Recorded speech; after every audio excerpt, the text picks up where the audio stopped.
E nwere anụmanụ dị iche iche. Anụ ndị na-ebi n'ọhịa, anụ ndị na-ebi na mmiri, anụ ndị na-efe n'elu na anụ ndị bi n'ụlọ.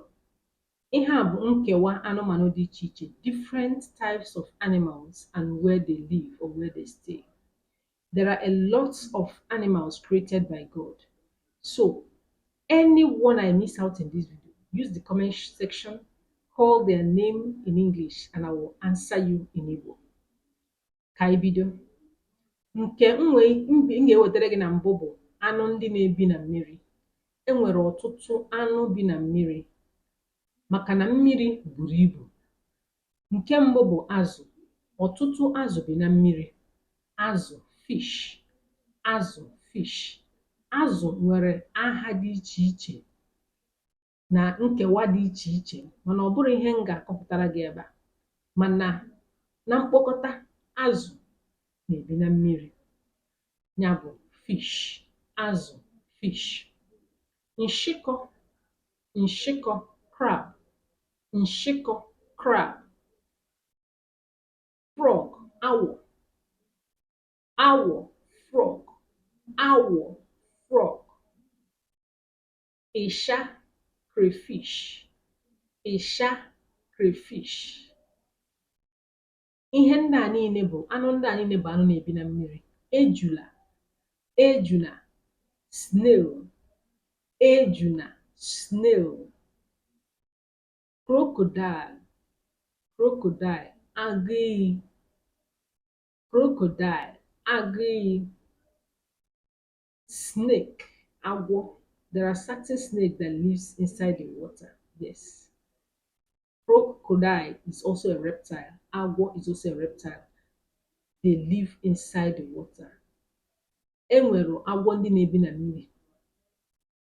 E nwere agwọ ndị na-ebi n'elu ala. So agwọ so n'anụ ndị bi na mmiri. Ụfọdụ agwọ, ọ bụrụ agwọ niile.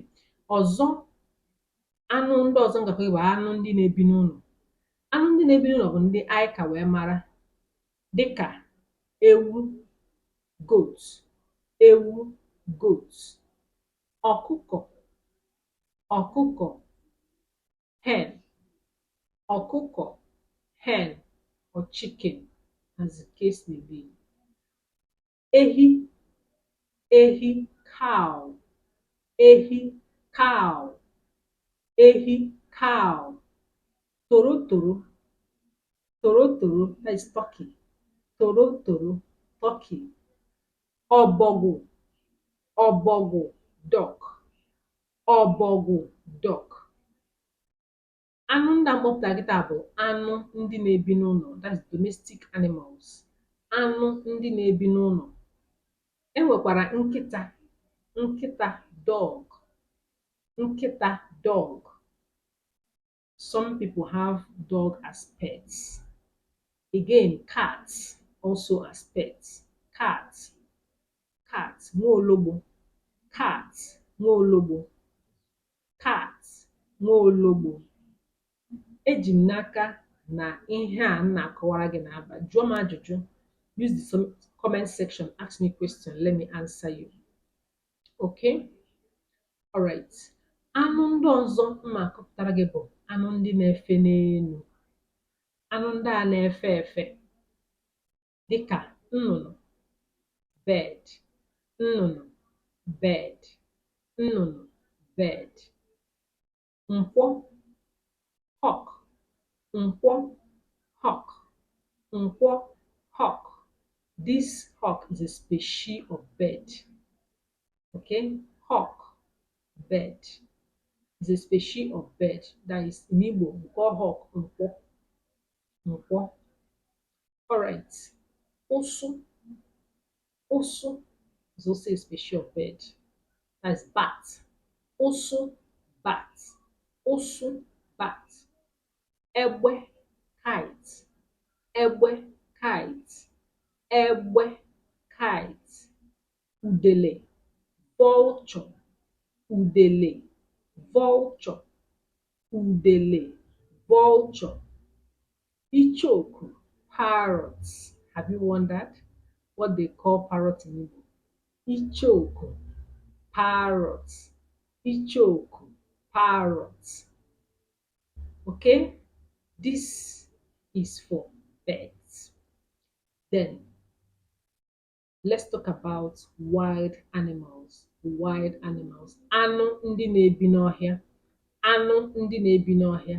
Agụ, agụ, tiger, agụ, tiger. Lion, ọdụm. Lion is the king of the jungle, remember. Ọdụm, lion. Ọdụm, lion. Agwọ, snake. Lote na agwa gị na enwere agwọ ndị na-ebi na mmiri nwee nke na-ebi n'elu ala.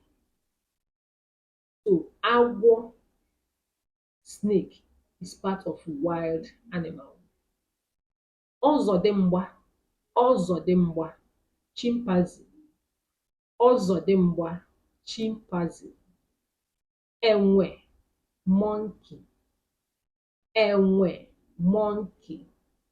Enwe, monkey. Enyi, enyi, elephant. Enyi, elephant. Tinye anụ ọhịa ịma. Use the comment section. Give me one name of any wild animal you know. Let's look into it. Remember to subscribe to this channel if you have not. Let's learn Igbo language together. And turn on your notification bell to get notified whenever I upload a new video. Na nke ụbọchị taa, anyị mụrụ maka ụmụ anụmanụ. Ka ọ dị na mgbe ọzọ. Ka emesịa.